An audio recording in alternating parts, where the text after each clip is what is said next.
We're talking to you from the Toronto Marriott City Centre. We're talking Oscars with Teri Hart, our entertainment reporter. Teri, thanks for joining us today. I'm so happy. It's my favorite thing to talk about, so it's perfect. It's going to be a lot of fun. So Sunday, March the 12th is a very big day in the industry itself. So let's get right into it. I'm going to ask you some predictions. I want some long shots. I want everything you can deliver on this big day, and we're happy to speak to you. So before we get into some predictions and so forth, movies in general this past year, what has been your take on it, and what have you kind of liked, and maybe what you didn't like so much? Sure. My favorite movie of the year was Women Talking. Okay. I loved it. I think it's the most realized movie. It's exactly what Sarah wanted to make. I will never understand what happened to the movie during award season. And listen, it's nominated for Best Picture. It's nominated and is probably going to win for Best Adapted Screenplay. First prediction. Oh, Ding. there you go. Yeah, we're on our way. Best Adapted Screenplay, Sarah Polley, Canada's own Sarah Polley, will be on stage accepting that award. But it's probably the biggest long shot in the Best Picture category. I would have loved to see Sarah nominated for Best Director. I think she was really deserving. Other movies that really kind of have stuck with me from 2022, I loved Babylon. It was not everybody's favorite movie, but I like movies that kind of divide people, and Babylon certainly did that. Marcel the Shell with Shoes On. Do not sleep on that movie. Okay. It is spectacular. It is emotional. The voiceover is so beautiful. Jenny Slate does the voice of Marcel, and it's really a fantastic movie. I was a sucker for The Fabelmans. This is kind of the most personal we've seen Steven Spielberg on screen. And if you're looking ahead, if you want to know what to go to see in movies right now, go see Creed 3. Michael B. Jordan's directorial debut.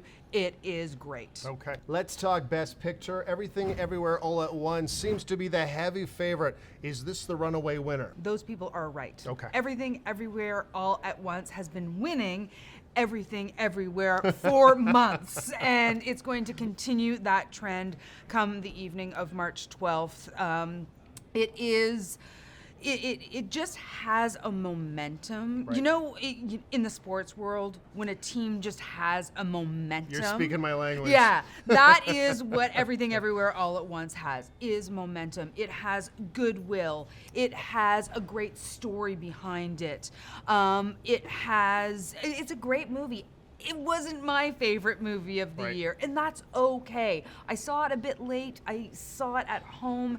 It should have been seen in a theater. I think that I did the movie a disservice, but I never lie on these things. It wasn't my favorite year. That being said, it will win Best Picture and a whole bunch of other categories. Okay, well, let's get into that Best Picture. You mentioned that Everything Everywhere All at Once is the heavy favorite at Sports Interaction right now. It's almost even money when you're looking at the betting front. I saw Elvis. I saw Top Gun Maverick. I love both of those movies, but both of those movies, when all things are considered, are massive long shots. I don't think they touch the stage at all. No, they don't touch the stage at all. I mean, we might see them in some other categories, but certainly not for Best Picture. Again, I don't think Women Talking has a chance in Best Picture. The only movie that kind of comes close, if you wanna throw like a Hail Mary on your Oscar ballot, I like that. maybe The Banshees of Inisherin. A lot of people love Colin Farrell, Brendan Gleeson, Kerry Condon.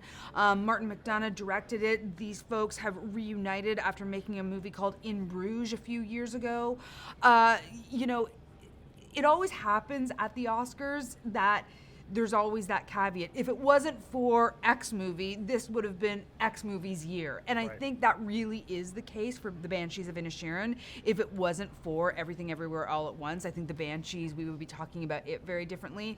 But I don't think anybody's going to touch the just train that Everything Everywhere All at Once is. Well, let's talk Best Actress. Michelle Yeoh seems to be the favorite in this category, but it appears it's a two-person race. Why is that? Yeah, I mean, the reason is Cate Blanchett. Never rule out Cate Blanchett. Tar is what it is because of her performance. She's been nominated 8 times for an Academy Award. She will be nominated again. She will win again. She's won twice, by the way. But I don't think this is going to be Kate's year. We've really seen, again, the swell of support, not just for Everything Everywhere All at Once, but also the cast of the movie. There's really a lot of romance to see these Asian actors get their due, get their recognition in Hollywood, which, you know, we've seen Oscars so white for so long. So Michelle Yeoh gives a great speech. She probably should have been nominated and won for Crouching Tiger, Hidden Dragon 25 years ago. Yes.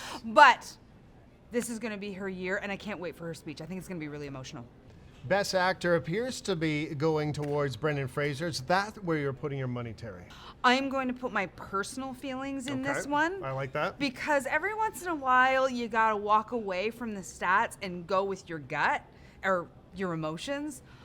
I really didn't like The Whale. Mwah! Okay. I really didn't like it. I have a lot of problems with it for a lot of reasons. And so I can't put my bet on Brendan Fraser, even though it might not be the best money. I'm putting it on Austin Butler. However, I do have some practical reasons for putting my money on Austin Butler. Never rule out the biopic.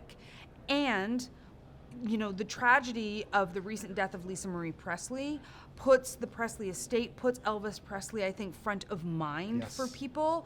And we have seen Austin Butler win a lot of awards. It really has been neck and neck with Brendan and Austin for all those precursors that we look at. So I don't think it's a flying leap to go for Austin Butler, and I am putting my money on him. But Brendan is a little bit the favorite at this point for The Whale. Best Director category seems to be going to Everything Everywhere All at Once, but there's a lot of love for Steven Spielberg. Does he at least have a slim shot of upsetting what is the heavy favorite in this category? I don't think he has a shot. He is all of those things, but The Fabelmans itself created a lot of conversation. They don't think it's his best movie. There was a lot of conversation about why he didn't cast Jewish actors to play his parents. True. Other than Seth Rogen, who plays his uncle, his dad's best friend in the movie, if you haven't seen it. And, you know, that caused a lot of conversation in Hollywood. And I like The Fabelmans, but it is not a movie that was universally beloved in the way Steven Spielberg tends to make movies that are universally beloved. So I don't think this is going to be his year. And I do think it is exciting that the Daniels, the two Dans, Daniel and Dan, who co-directed Everything Everywhere All at Once. It's going to be really exciting to see two relative newcomers be on stage, on the biggest stage in the world, accepting this award.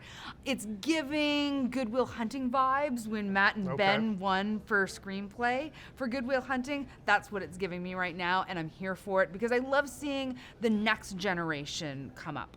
Best Supporting Actress, the nominees, of course, Jamie Lee Curtis is a huge favorite, 64 years old.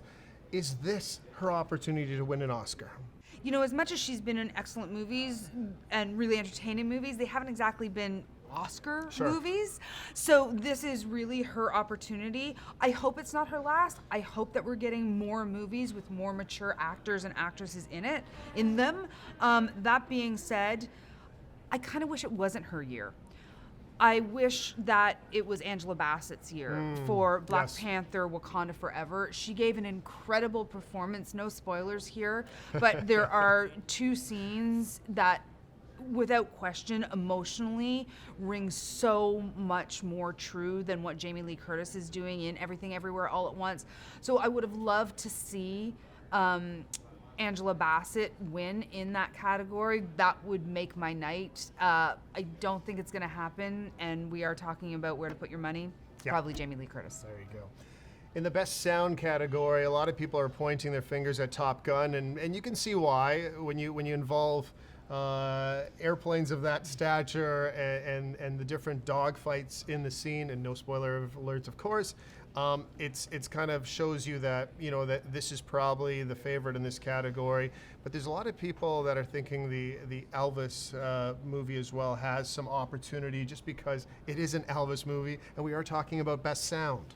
Well, I'm going to turn both of those Okay. on their head, and I'm going to say All Quiet on the Western Front. Wow, okay. All Quiet on the Western Front walked out of the nominations with 9. That was the big surprise out of the nominations. That, and of course, the Andrea Riseborough nomination for To Leslie. Yes. That shocked everyone.